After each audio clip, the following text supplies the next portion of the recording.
would like to introduce you to our keynote speaker.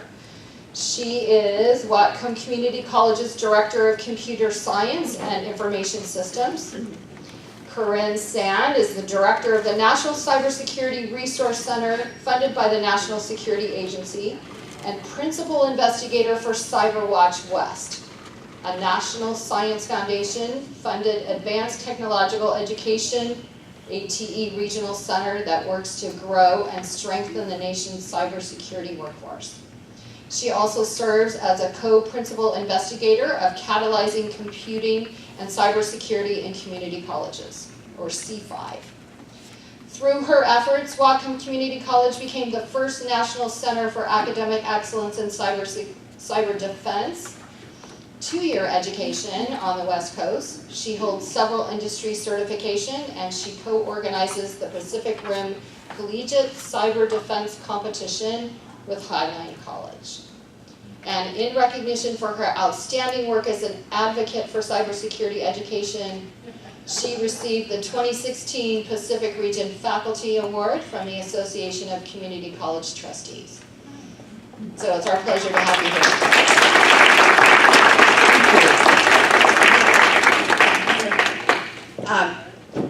Corinne, of course, came from Bellingham, and she managed to hit absolutely the worst possible traffic coming down, accidents, etc. So she needs just a few minutes to load her presentation, and so we can continue talking amongst ourselves for a few minutes, and then we will bring her back on. Corinne and I have known and worked together for the last 5-6 years, and CyberWatch West is also, we do a partnership between the Center of Excellence and CyberWatch West, because her expertise is in cyber security and IT. That is not my expertise, trust me. Ask any of my great staff who are here and who have to help me with social media and a few other things. So it's been a really, really great partnership. And have I killed enough time? Good. All right. So welcome, Corinne. Thank you, everybody. I really appreciate being invited to speak at this event. I'm sorry I missed the first part, so I'm kind of operating in a vacuum. So I'm going to just go ahead and tell you about my journey to where I got to today. So the first thing I wanted to talk about is my role at Whatcom. And a lot of this was already discussed when I was introduced, but we have 3 centers at Whatcom Community College. So we are a National Center of Academic Excellence in Cyber Defense, and this is a designation we got from the NSA in 2011. We also are a National Science Foundation Regional Center for Cybersecurity Education, that's CyberWatch West, and we are also an NSA National Resource Center, which we just got that last year. So my role is I'm the principal investigator for all of these centers and the director. So, so the first thing is, in 2011, we received the Center of Academic Excellence Award. We were the first on the West Coast. Highline also is a Center of Academic Excellence, which is one reason that Highline, Amelia Phillips and I work so closely together on other things. So this designation really put our college on the map. And what it meant was the curriculum that we're teaching is aligned with curriculum that the NSA has identified as necessary for students that want to go into cybersecurity. In 2013, we became the lead institution for CyberWatch West. We have now probably about 170 institutions that are members, so that's high schools, universities, and community colleges. The goals I have up there on the slide. But basically it's to improve cybersecurity education across 14 states in the western region. Then in 2015, we got another grant. This grant was about $4 million, and it's C5 for short. But one of the goals of this grant is to double the number of schools that have the NSA designation, and that's the part that I do. So I spend a lot of time traveling. I just got back from DC, so I travel all over the country, working with different institutions that are trying to achieve this designation. Then we also have another goal that involves putting cybersecurity into computer science. So those of you that have taken computer science courses may have noticed that the topic of cybersecurity is really not touched on in most traditional computer science courses. The fact is, the reason that we all have jobs is because of the insecure code. So it would be good if that topic was introduced. So this is basically to introduce that and to make people conscious of cybersecurity as they're doing their coding. So in 2016, the NSA named us a national resource center, one of 4 in the nation, and that has taken up a lot of my time. And so this is just another role that I have, so I'm the director for that also. And this is just a short slide that shows how the country is divided up to support institutions across the country in improving their cybersecurity education. So Whatcom is right up here. In our region, University of Washington is a regional resource center. So you'll see, like in California, Coastline is a regional resource center. So each of these areas has a college that is acting as a resource center. The idea is to organize all of this so that we can produce more students that have the cybersecurity skills. The reason for that is that the country is in dire need of people that have these skills. So the government has put a lot of funds behind this in order to make this happen. My job as part of this center is basically, I have some oversight of the regional resource centers. They are working with colleges that are trying to develop programs. And then I have a bunch of, probably about 20 people that are mentors. And so they help different colleges around the country in getting the designation. It's a lot of work to do it, so they need some help. So now this map could be updated, but this is our reach nationwide. So these are all institutions that we are working with in one way or another with all of these different centers. There's Hawaii and Alaska. And so one thing, this presentation was part of one that I also did to our board of trustees. So one thing that's really necessary is to show what is the impact of all this stuff. Okay, so you have all these centers, but what's the result? At Whatcom, the result has been a tremendous growth in enrollments. So as you can see, over the years from 2012, right after we got the designation to now, we have a lot of students. We don't have 939, we have about over 300 individuals in the program. So the bottom line is this national recognition has helped us attract students, additional funds and additional initiatives. So when we first started down this road, it was very difficult to even get a grant. I mean, we tried, I think we submitted 3 times before we got our first one, and that was for cyber camps for high school students. But now it seems to be easier as time has gone on. And basically it helps students find jobs. Students have access to the latest curriculum and so on. So I'm going to sum it up with what we actually have at Whatcom. So at Whatcom we have the CIS program, and we have 3 certificates and 2 degrees. One of the degrees transfers directly to Western Washington University. The important thing about these degrees is they're all applied. So people learn how to configure routers, how to set up a firewall, how to break into a machine. Okay, that's all part of the curriculum. All right. And then we are now offering a BAS in IT networking. All of the courses in this degree are also mapped to NSA curriculum, and so that's it for that part. Okay, so now the question is, how did I get to this point?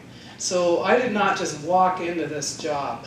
In 1991, I lost my job, okay, and at that time, I hadn't, you know, if you think back to 1991, maybe some of you weren't even born then, but anyways, back then, I was not involved in technology in any way, shape, or form. Okay, so I had an agricultural job, and I was laid off, and at the time, Washington State had a new program for timber workers, and I happened to qualify. And so, they provided me with my tuition for community college, and I had to choose something that was vocational related. So I returned to college in 1991, and I got this 2-year degree in 93, and then I got a job. Okay, and the job was like half working with registration and so on, not at Whatcom, but at Skagit Valley College, and half was being like help desk. So people would call me up, you know, and it was usually something like one time somebody called me up because the network, they told me the network was down, but really what had happened is one of the cables had come out. Okay, so I would do stuff like that. I'd go out and help them. So throughout, from 93 to 99, I moved through different jobs. And I ended up as a wide area network manager. I also started earning certifications. So my first certification was Novell NetWare, and I got that in, I think, about 94. Okay, because I felt like I needed to prove that I had the skill. Okay, so this kind of does play into the idea of women in technology. A lot of times it feels like you have to have something extra to show that you can do it.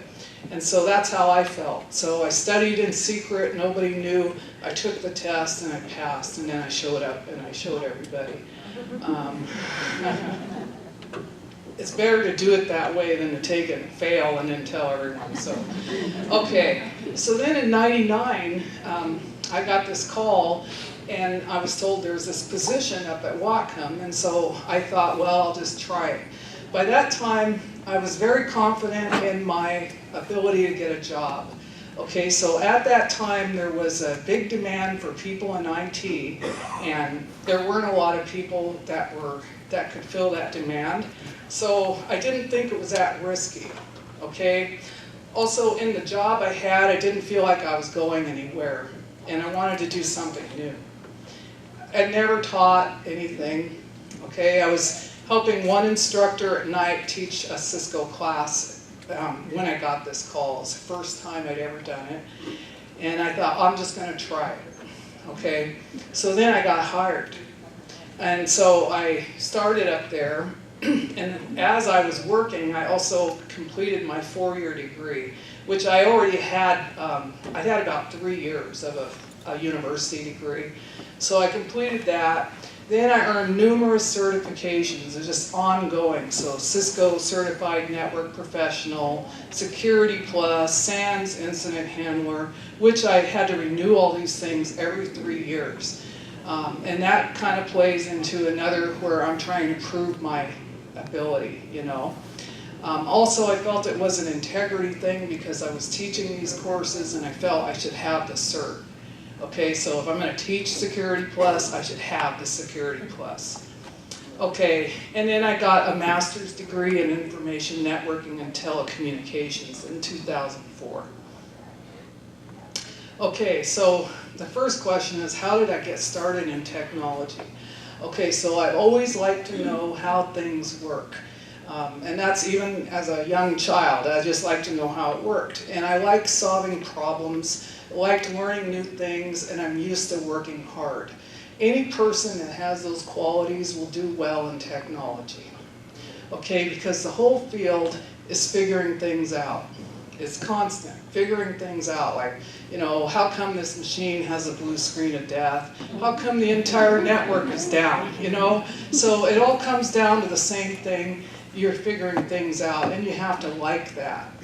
I have run into people that don't like surprises. This isn't your field.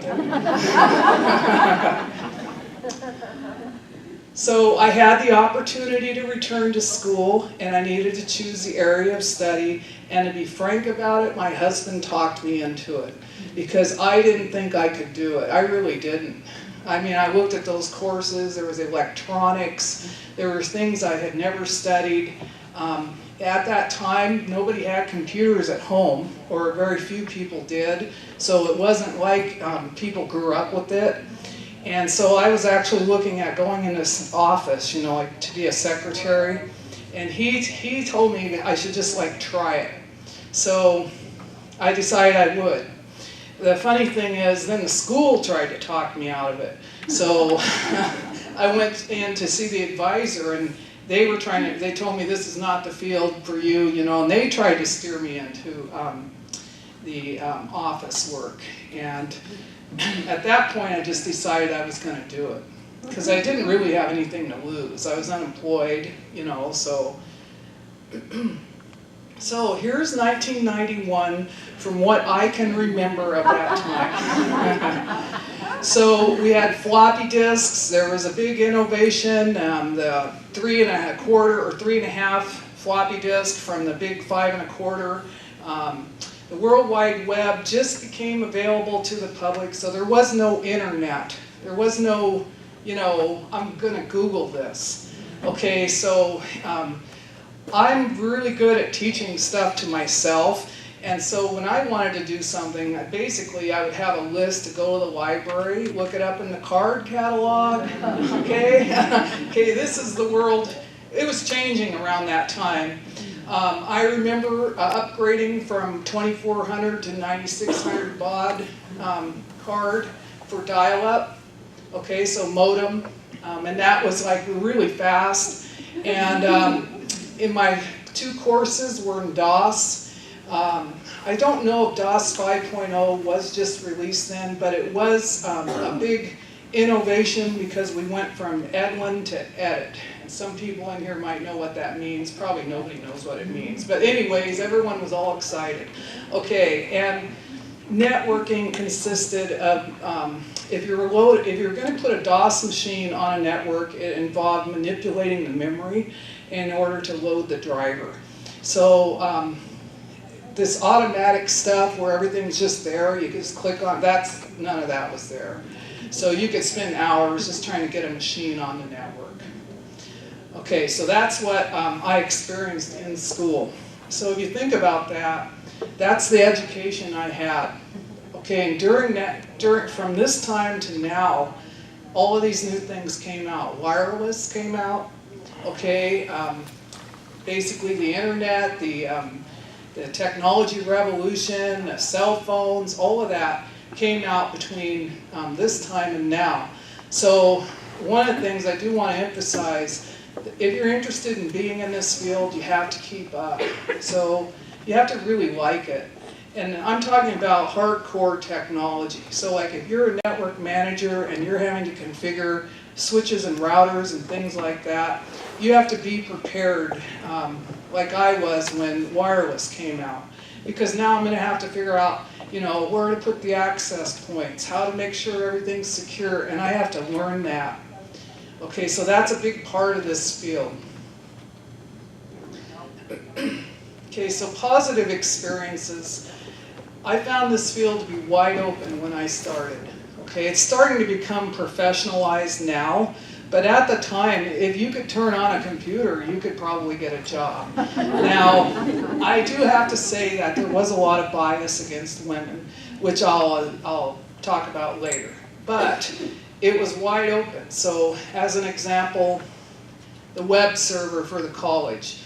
Nobody wanted to do it. I said, I'll do it.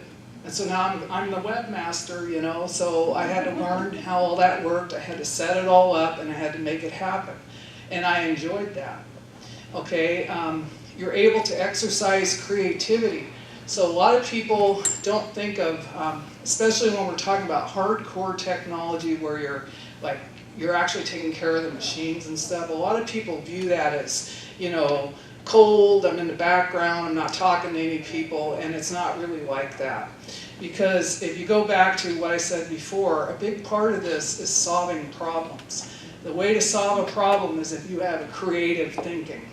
Okay, so we had all kinds of creative ways of solving problems. I do remember, I probably shouldn't even say this, but we had an issue with, this is a long time ago, but a hub where I had a little connector that wouldn't stay in, so I took a paper clip and I unfolded it, stuck it in there, and left it like that.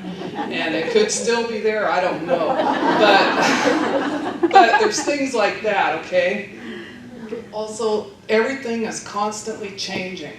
Like I feel now that I'm getting behind because I'm not teaching now, I'm just running all these centers. I still try to keep up, but skill level, unless I'm doing this all the time, eventually you kind of lose your skill, although it's like riding a bike, you know. But the most important thing is that it's always changing and you're never bored. Now, if you don't like that, then it's not your field. Okay, so there's some people that like they're like accountants, you know, they like to have the numbers come out. And there's nothing wrong with that, but I'm just saying this isn't like that. And you help people achieve their goals. So a lot of people don't think about this, but really what is the point of being in IT? The point is that you're helping the company do its business. Okay, so I've had all kinds of projects. People want, like for instance, one time they wanted to add a lab, so we have to figure out the cost, how we're going to do it, get the electricians, figure out a plan, and then here's the lab. Okay, so in a business, they may have, like right now we're solving issues with massive amounts of data, okay, and so we're making a database to make everything more efficient. Okay, somebody has to come up with that idea and then make it happen. And so, and I have to tell you, people are grateful, okay? And it's the same with when you get more into the realm of cybersecurity.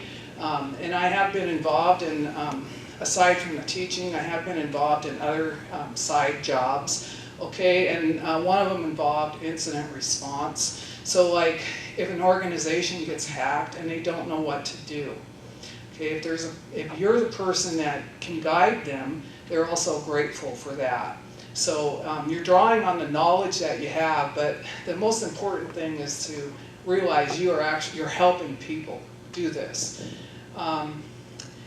And I liked fixing things and solving problems, and this is a perfect job for that, because that's all I did, was fix things and solve problems. So I really enjoyed that. Okay, so some of the things I've run into along the way, remember, you know, we're talking 1991 up to now, which I don't know how long that is, but it's a long time.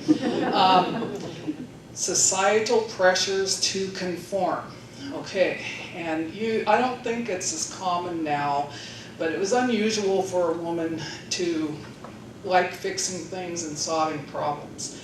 Okay, so there's always this pressure to steer me into something else. There's always, like, it wasn't acceptable, okay? So I found this actually throughout my life, you know, so like I always liked math. I like doing math problems. I do them for fun. Okay, so that was not viewed as something that women would like. Okay, so it kind of interfered, but there was also the assumption by others that I wasn't competent, and I can give you some examples. Like for instance, when I first started teaching, I had hired a lab aide, and we were both standing up in front of the classroom, and a guy comes in and wants into the class, and he walks right up to the lab aide and he says, "I need you to sign this." And he said, "Well, she's the teacher," you know, and it was just like this general assumption that the woman is not the one that's in charge. They learned real quick, okay, so, and lack of opportunities due to the above. So I have felt that I've had to work pretty hard, okay, but as I've said, I like working hard, so that was good. But I mean, you know, I would be with my peers and none of them would have any of these certifications or anything, and I felt like I had to have that to prove my ability. In the early days when I was teaching classes, you know, I'd have classes that were 100% male. Sometimes I would be challenged and I'd just pull the cert out of the, and I'd say, well, I have a CCNP or something like that, and it would die. Okay, so the certs were actually very valuable, but so that's a few things I've run into. Okay, but what I learned is using the perceived weakness to your advantage. Okay, so everybody thinks you're invisible and you're not part of this group and so on. Use that, and that's what I have done. Okay, and the best part about being underestimated is when they realize they were wrong. Yeah. Okay, now I'm telling you, that's the truth. And so after a while, people will not underestimate you when you start getting results. Okay, and I kind of feel, you know, I'm pulling on things that were 20 years ago. I don't think this is as common now from what I've seen. I can tell you, when I was teaching, it was like every year I could set my watch by it. I'd have a woman in the class that would come up and tell me, everybody in here knows more than me. Okay, and the thing is, I knew how much everybody knew, and usually that woman was like the best student in the class.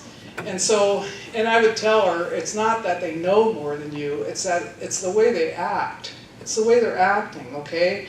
So you have to look at, what is it that I'm actually able to do versus what is it people are saying about me or my gender. Okay, so if you're saying, you know, women don't know how to do this, but I'm doing it, well then they must be wrong. So, and working hard. Now I can tell you, you know, I've experienced a lot of this when I was in school. Like I was in an electronics class, I was just like frozen with fear because I never had done electronics, I didn't know anything about it. And I had an instructor that was ex-Navy, okay, and there were no other men, or I mean no other women, it was all men. But, and I ran into stuff like, I remember one time he told the class, solder this, okay, I never soldered anything, didn't know how to do it. And I just went up and told him, I said, I need you to show me how to do this. And so advocating for yourself also, okay, but the most important thing is, you know, people may say something, but what is the actual truth? Okay, let's say they're saying women are no good at networking, but you're the top scorer in the class. So how do these two things come together? Somebody's wrong. Okay, so you have to go with what the facts are and not what people are saying. Okay, advocating for one another. So getting to this point was not a solo thing. Many people helped along the way. And so I have some examples. One that I did leave off of here that I thought about. When I was 14, okay, this is like 40 years ago. I came from a very poor family, economically disadvantaged. We didn't have anything. And I was part of this, Seattle had a program for economically disadvantaged youth. And they took us to this thing, and they had these women that were talking about health field, okay? And there was one, she was probably my age, and she said she had wanted to be a dentist, okay? That's what her goal was. But they talked her out of it because they said you wouldn't be strong enough to pull a tooth. I still remember this to this day. And at the time, actually, there weren't very many women dentists, even during that time. And I remember thinking, that's not going to happen to me. Okay, so I held that with me my whole life. Okay, when somebody said, you can't do this, you know, well, I mean, you know, who are you to decide if I can do this or not? I'm going to try it and see if I can.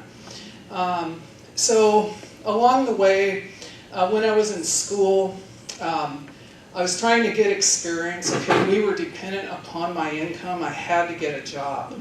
I was getting close to graduation and I had to get experience, and I was willing to volunteer, was willing to do anything, and they had this system where the department head would hand out the positions, and I kept saying, you know, I'd like, and I never got one. So I was working in the lab, and I noticed that all the women seemed to be working in the lab, and the lab manager was a woman, and I just told her, I said, I can't seem to get any of these positions.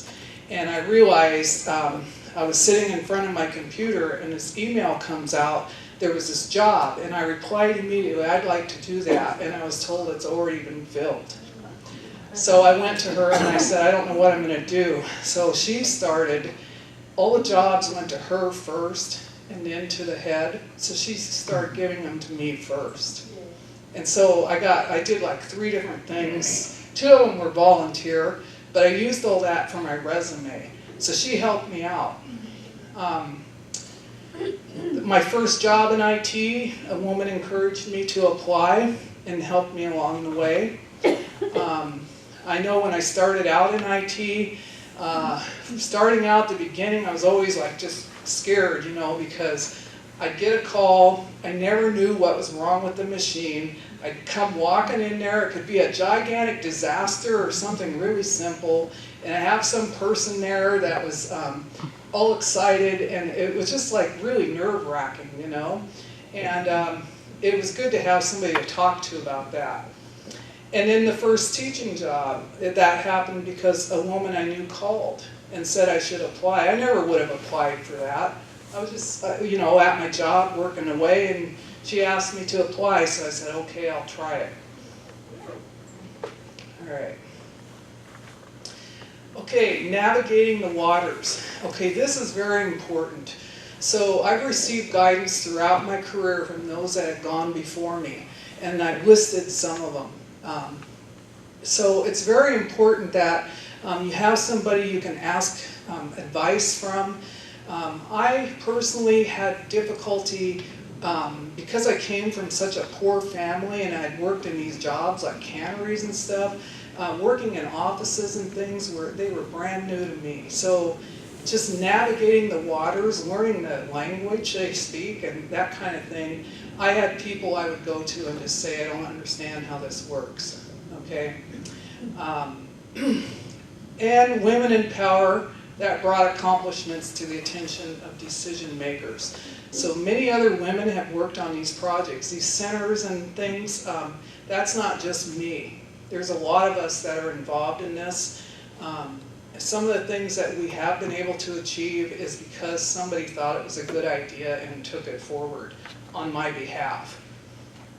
And that's something to remember. In order, I mean, it's much better if you help each other versus, you know, trying to step over each other or get to the top. So, in summary, it's been a long, strange trip, and many have helped along the way.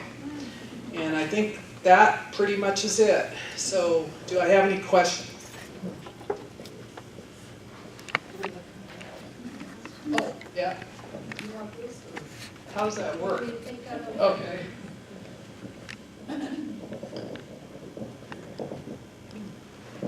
Did you have anything to do with the Cloud Security Alliance that formed up there in Bellingham? That's where it started. Yeah, I know him, Jim Rivas. Yeah, I know him. Okay. I'm not involved personally with him, they work with us on some things. Okay. Else? Other questions out here? Oh, here we go. We only have one mic. I think I can talk loud enough. Okay. I just wanted to ask you, so I'm from a small town, Lewis County. Uh-huh. And how do we get these programs out to like Centralia Community College for the smaller? So if I wanted to go out and give a talk to some of my hometown kids, you know, how do we get those programs into some of the other community colleges? We're working with several community colleges in Washington State. Centralia is not one of them. If, you know, I'm not familiar with what Centralia has in their programs, but basically what they would do is contact me, Okay. and then we would set them up. So for instance, CyberWatch West, we sponsor events, we sponsor industry events. We've had several events for women. As a matter of fact, we're sponsoring this event. So what we do is we'll work with the college. If the college wants to build the program or they need assistance, like I just got off the phone with another school that's kind of out in the boondocks. So we will work with them. So basically, if you want it, the educational program needs some help, or if you want to have events for a K through 12 or for women or things, we have the funds right now to help with that.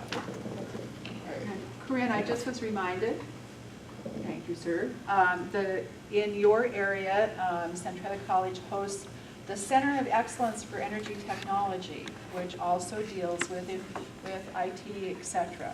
They do a lot of education outreach, and so we can, if they're on our center's website, but we can also connect you with them to be a resource for you as well. Okay. Do you want this or? No, All right.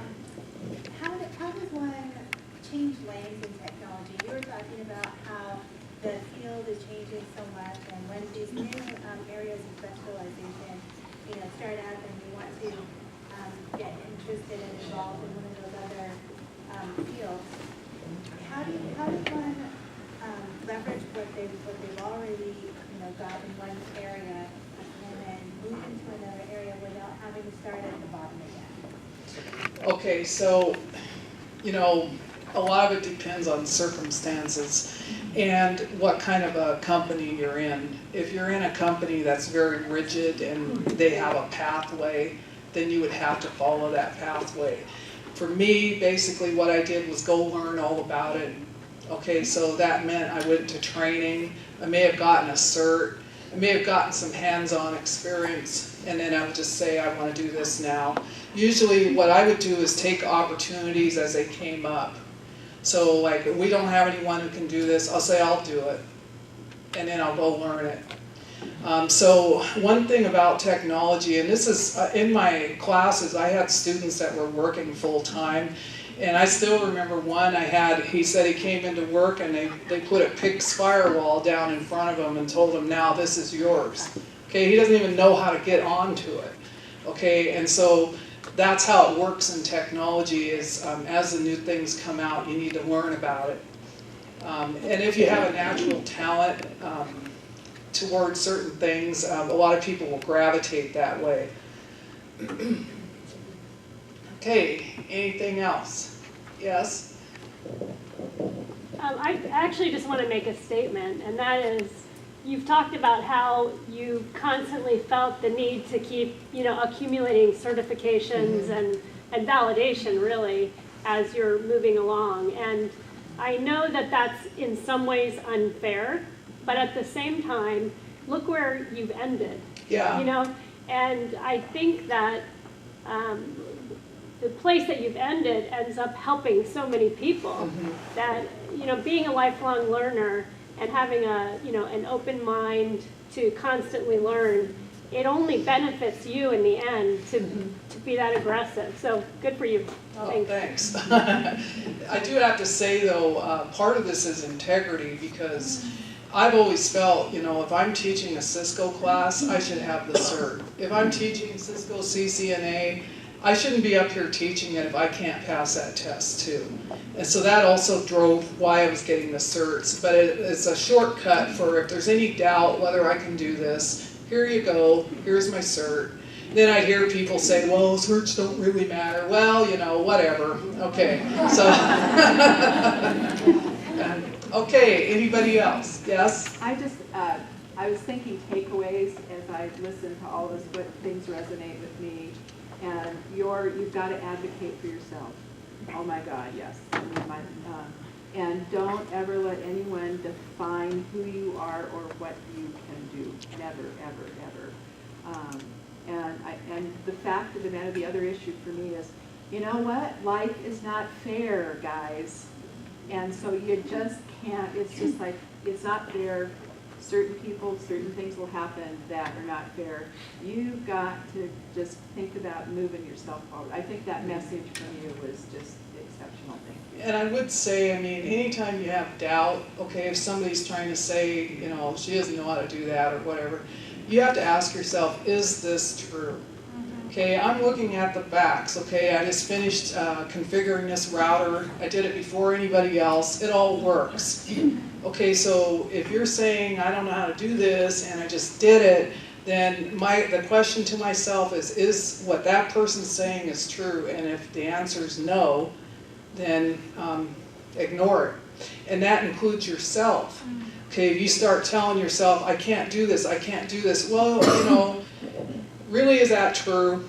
Okay, so as you can see, there's a lot of things that I didn't know anything about, like the teaching thing. I just said, I'm just going to try it, and I'm going to see what happens. Okay, so you always have to examine the facts. That's what I do. I don't like listen to anything. I'll look it up, or I'll look at my performance, and I'll say, maybe it's true, maybe it's not, whatever. Yeah. So I'm going to share this because I feel safer here than elsewhere. And maybe it's a big assumption, but I'm assuming that you all are here to be allies. Yeah? Yes. So I love you and I admire you and I agree what you said about accepting the fact that life is not fair. At the same time, I also grew up in a country where, you know, the whole village raises a child, not just, you know, I just pull myself up by the bootstrap. And so it's a rhetorical question. While I embrace the fact that life is not fair, we have to advocate ourselves, just like Miss Sandy pointed out, that, you know what, and Malcolm Gladwell would agree with me, opportunity sometimes is not something that you by yourself fight for. It's also about people from the top pulling you up. And so rhetorical question is, why are the people at the bottom always having to self-advocate for themselves? I don't understand that. Number two, not everybody start in the same level playing field. And that's one thing that my mentor, Dr. Jack Birmingham, who is no longer the president of Highline, but that's something that he always reminds me. Nobody starts from the same level playing field. Some of us start from a lot. You know what I'm saying? Yes. Okay.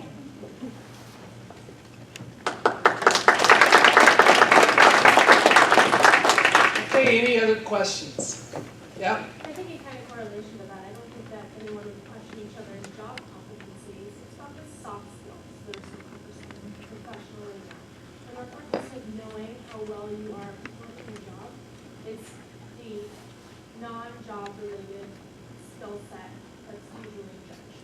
So, I mean, knowing that you said consistently that you are able professionally with your skill set, how are you navigating that other portion that is so important in the employees? Well, this is actually something I forgot to say. Okay, I don't like to generalize, but usually women are better at communication. Okay, so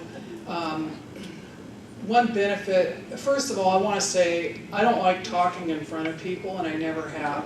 And it actually took quite a bit to get to the point where I could do it. But nevertheless, when I first started out, I worked with a lot of men, and the atmosphere was kind of, I don't know how to put it, you know, basically what I did was carve out a niche for myself. So there were like users that refused to call any of those men for help because they didn't like the way they made them feel. Okay? So then I started gathering a group of users that would always call me. And some of them were pretty important. Okay, so in that way, the communication skill really came and really helped. When we're talking about soft skills, you know, this is really important, but the danger is if you like technology and you want to work on that network, but you're also really good at speaking and really good at writing, there's a possibility you're going to get tracked away from that.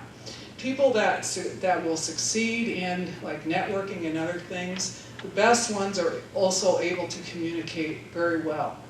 And so it is a benefit to you if you have that ability. So for me, I haven't felt, I actually felt that was kind of a strength.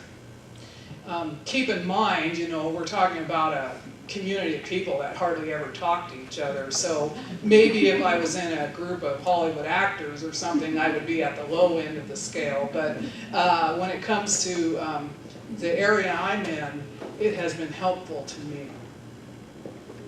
Yes. Well, I work with a group of scientists, technologists, and engineers, and I'm constantly advocating on two ends in communications. One of them is the soft skills, like please become a better public speaker because you're wasting your career by your poor public speaking. And the other part is, I'm trying to convince them now to run communications projects along the lines that we do with a science or a technology project. There's research and planning, there's audience relevance and barriers and incentives, there's your implementation, your tactics, and then evaluation, so that they can recognize that frame. Because I'm thinking while you're talking about, getting more folks into cybersecurity and everything, it really does beg an overall concerted communications campaign that does look at who are your audiences you want to roll into this new field. How are you going to get those young women and young men to be interested, through Snapchat, through cool videos, through, personalities and testimonials. So, but that comes after a little bit of research about what would get them going, So that's, in the communications world, technical communications, that is a big challenge, the soft skills, and then valuing communications. Right, and I would say across the board, this is a problem. Okay, so as you know, I've been teaching since '99, and as the years have gone by, I have noticed that the communication skills seem to be getting worse.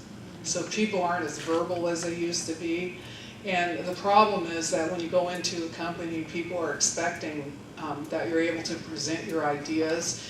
Somebody said something about, okay, let's say you are in charge of the cybersecurity for that company and you want to buy a firewall or something. You have to be able to convince management and make a case as to why you need this item, or you need training or something else. That's one reason it's so important. Especially in cybersecurity, well, people are paying more attention now, but a lot of things that you need in order to secure this environment it's going to cost some money. And unless you can convince management that you need that money to buy this thing, you have to be able to communicate that in a non-technical way to a lot of people. So that's an important point. We do have, I know a lot of colleges are including that as part of their curriculum. So presentation skills and other things, we're doing that. I think Amelia's doing that too. And actually in our Pacific Rim Regional Collegiate Cyber Defense Competition, that's part of the competition. They have to present to CEOs. So we don't want to overlook that. Okay, so just the ability to spell and to write complete sentences, that's all I ask. But anyways, any other questions? Yeah. Well, this is more of an opportunity, and I work in the public sector too, and there's a lot of apprenticeships and internships. And Lily and I work at King County, and we have a big effort in social justice thing, and that we're trying to do more internships, so we're really looking for people who can help, that will come and help us, but we will help you by introducing you. And that's something like the courts do too. We're talking about these programs where if you took one wrong turn, rather than have you go down that bad path, they bring you in. This summer we had a 3-month program where we had interns, and it was really beneficial for us because we got to connect with people that we would normally connect with on a daily basis. And we also said, here's what you can do, and let me introduce you to people in public health. And that's a very important point because, as I said, when I first started out, I was like terrified, okay? And one thing, that's a way to build your confidence. If you can do an internship or co-op or something like that and get actual experience, as time goes on, you suddenly realize, I can pretty much figure it out. Okay, that's all you need to really the number one skill is the ability to figure out like what's the problem, be able to troubleshoot and so on. And by getting actual experience doing that, it will build your confidence, and it also helps you solve future problems because you've already seen it before or something like it. Okay, any other questions? I just have a comment or I just thought. So back in '91, I was a stay-at-home mom with very small children. I bought my first computer, and my husband was freaking out. Kids don't need this. This is all they're going to use when they grow up. You know, you can only have them have it in front of them all the time and get familiar. And then you think about, you know, the kids nowadays, they see the fireman and the nurse and the doctor and the, you know, whatever, and the policeman or whatever. But cybersecurity, they don't see that. You know, there's nothing to want to be a techie for. You know, there's very little exposure. Are we doing anything to expose these kids at young age in schools, the grade schools? And, you know, Well, there's several. By the time they get in high school or college, it's kind of like. Yeah, there's like Whatcom, for instance, and actually CyberWatch West, and we've had cyber camps all over this country. Right. Cyber Patriot is a high school competition that's going on right now. And so high school students, they get a pretty good taste of it by being in that. We also do things for middle school girls. There's K through 12. One thing I would say though, the educational system, the K through 12 does not have this as a topic. And so these are all extracurricular things. And you're right, you know, it's, well, I would say if you have the characteristics, you like solving problems, you like, you know, those things I listed, you're getting yourself in place to go into that field because that's what it is. But you're right, they don't really know what exactly is involved. Like what would I be doing on this job? So there are different programs that are out there now, but they're extracurricular to encourage the K through 12. Like for instance, we've been running cyber camps since 2010, and we grant 3 credits in our program when they complete it. So we've had about, I think it's like 56 students that have come into the program, but they learn all about it while they're still in high school and they can make the decision. Some of them just took it, they learned about it, they don't want to do it. But some of them really liked it and decided they wanted to go that way. So, Even for career days in grade schools, you know, and some of these women can get out and talk to these kids and spark an interest, you know. mhm. Well, I mean, we have a demo, like I actually have one on my laptop that is compromising the machine. So like we show them how that works and things like that. But I think it would be better to have like something in the schools that's part of the education versus these external things. But I think that's coming. It's just going to take a while. So I just wanted to do just a couple of information resource issues. Internships. The center, our center has a work experience marketplace. We love internships and apprenticeships. And we post them, if you will work with us, on the website for students, etc., so they can get in contact with you about a variety of different, all of our career pathways. So criminal justice, law and fire, you name it. Also, there's also a resource guide of all the colleges with all of our programs, including our cybersecurity programs around the state. It's on our website. There's also a hard copy here today. We update this pretty regularly. We're in the process of doing that right now. And we do have one totally online cybersecurity program at Peninsula College.